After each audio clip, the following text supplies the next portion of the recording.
Free speech is a topic that's being talked about a lot right now. And what do you do? What are the parameters around it? Can you just say anything and everything?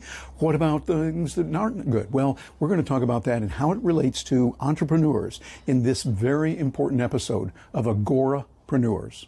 Welcome to Agorapreneurs, standing for liberty and freedom, all done peacefully. Now, here is your guide, Terry Brock. Welcome to this episode of Agorapreneurs. I'm Terry Brock, your guide here, and we're going to be talking about a lot of different topics, and today particularly a very important one that's hot in the news right now, free speech. What does that mean, particularly in light of our idea of live and let live?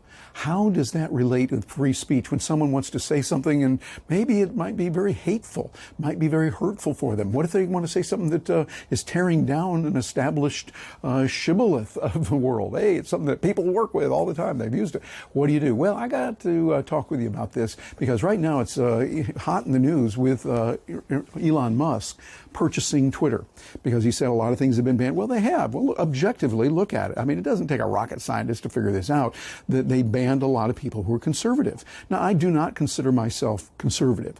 I would probably consider with myself, well, an agorapreneur. Agorapreneur is a word that we made up, the idea of entrepreneurs. That's where the preneur part comes from. And agora is the agora lifestyle, going back to the ancient Greek places where they would talk freely and they communicate with each other. And the idea is that you can do anything you want voluntarily. Key term, voluntarily. You never initiate force or coercion. You don't hurt others. You don't take their stuff. You live and let live. And so where does free speech come in that? I think we need to have it. I think it's a healthy tool that we must cherish. And many people have died, given their lives fighting for that, so that we have the right to say what we want to say. And I think we have to do that. As a matter of fact, I heard someone say, I thought it was so well, which I knew who said this originally, free speech really is determined when you hear someone you don't like saying something you strongly disagree with. That's when you let them speak. That's where it really comes in. Free speech is all about that, giving that free flow back and forth, even if I disagree with them. However, there should be some parameters. I think we would all agree with the adage that came up from the Supreme Court when they said yelling fire in a crowded theater is not protected. I get it. Well, let's go into the why. Let's dig a little deeper into that, which we probably know, but it's good to define our terms and explain why. Yeah, if someone stands up, yells fire in a crowded theater, people are going to jump and run. People will get hurt, probably. People could get stomped, could get killed. We've seen that happen throughout history when people will have rushes and there's a mass and people in the crowd will do that, and they're not trying to, but it just happens. So by you saying fire, whether that would be false or correct, you need to do that in a certain way so people are not harmed. And I think that's where it comes back again to the live and let live. You do anything you want, but you do not harm others. Now, if someone attacks you, you defend yourself. Yes, absolutely. Doesn't mean you get to be a whipping post. No, but you defend yourself and you want to watch what you do. But we today, I think, have gone so far to an extreme of saying if you say these words that are not cool today to say, or you use these terms, then we're going to term that hate speech, whatever hate speech is. I'd like to hear a good definition of that. But I think that we've got to be careful. Be hateful? No, not at all. We need to be caring. We need to be loving. We need to listen more. I've said that in my videos lots of times, of what we need to do is to listen and care for others. I think that we've got to look at, from a government's point of view, what can the government tell you not to do? In the United States, we have a First Amendment, and that First Amendment says you have free speech. You have the right to publish. Back then, when they wrote it, was so you could publish in a paper, and the government couldn't come and shut your paper down because of what you're saying. You can say what you want on a street corner. Back then, they didn't have, of course, the technology we do. But today, I think we should have that also and cherish that right for people to say what they want. I think it was Voltaire. I looked this up and did some research on it. Voltaire, who said, I will defend to the right I might disagree with what you say, but I will defend to the death your right to say that. So you have the right to say something, even if I disagree vehemently with what you're saying. And I think that that's the real test of where we have got to be as entrepreneurs, because we need to listen more to what others are saying. And I think government should not interfere with this. That First Amendment stands there to say, hey, you can't do this. And Milton Friedman, one of my heroes, Nobel Prize-winning economist, said, the government has a rule. We have that First Amendment. It says they cannot control what comes out of your mouth. I would say government also cannot control what you put into your mouth. That is your business. Now, you can put things in there that are not good for you. You can put things in there that are harmful. Shouldn't do that. And I think as adults, we need to have education and understand that. But if someone says, hey, I want to put this substance into my mouth, not good, well, that's their business. For instance, for me, I don't drink Coca-Cola. I like to stand away, nothing against the company or the people that are there. They're wonderful people. They've been a client of mine in the past, and I love the people there. But the product itself, medical people that I've talked to, dentists I've talked to have said, that's not good for you. Okay, I get it. I make a choice for me to not do it. Somebody else wants to do it. That's their business. Someone else says, hey, I want to drink this soft drink, a Pepsi or a Coke or whatever. That's their business. The government has said certain things are illegal. And they've said certain things are illegal in certain times. At one point, it was illegal to consume alcohol in the United States. Illegal. They would kick in your doors if you were drinking beer and come in and arrest you. They have the legal right to do that. Most people today, I think, would say that's absurd. That is ludicrous. Well, it was the law. The law was bad, I think, and many did, and eventually they ended up repealing it.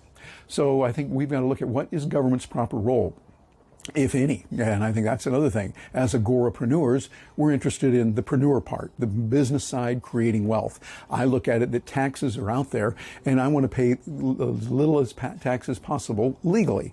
I like the saying, I'll pay every dime we owe in tax, but not a penny more. And I think that's a good way to do it and make sure it's there. Now, in an ideal world, I would say no taxes whatsoever. But that's the ideal. Right now, we don't live in that ideal world. In my ideal world, I'd be able to have six-pack abs, be real muscly, and be super smart with an IQ of 300, if that's possible, or something like that. Well, that's not there. But that doesn't mean we give up. We just keep moving in that direction. I think what we as entrepreneurs need to do is to be more diverse in our thinking. And I think that's important. Today we hear a lot about diversity, about inclusion, about equity and diversity, these kind of things. And I think those are good, but we have to define those terms. The inclusiveness, I think, really means, for me at least it does, it means what we need to do is to include a lot of different varieties of views, different points of view, so we can go, I hadn't considered that, but it's good to know that. I don't agree with that, but tell me why you believe that way. What is your position on this? And that way we become better human beings, a more enriched life. I don't know about you, but I have changed my mind several times through life as I go, hey, you should have talked to me when I was 18. I had it all figured out then, or at least I thought I did. But I find that we do better when we have more inclusion of different kinds of ideas. Now, many people talk about diversity and they talk about inclusion, they talk about equity, and I think that's good to have today for different races. You bring in different colors, different color people, bring in different genders, different kinds of ideas, different sexual orientation, different ways of doing it so that you learn and expand your mind. I think that is good. To have it forced, though, live and let live says we don't force something on someone else. And we live our lives peacefully, done voluntarily. And I think that'll be the real key. Oh, and a note here to myself. It reminds me of what we need to do is focus on the ideas in business. I remember what Schmidt said when he was CEO of Google. He would say in meetings very famously, I'm the CEO, but if someone comes in here, no matter what status you have, no matter what your position is with Google, if you have a better idea on how to solve this problem or to get this done than I do, we need to hear about it, and we're going to let the idea stand on its own merit. That is where we stand. And I think that's what we ought to do, is we look for the ideas and base it on merit, not just on what I think or what someone else thinks. I think that's important. And I think what we want to do as agorapreneurs, entrepreneurs who believe in freedom and liberty, is to look at how can we increase freedom. How can we increase liberty?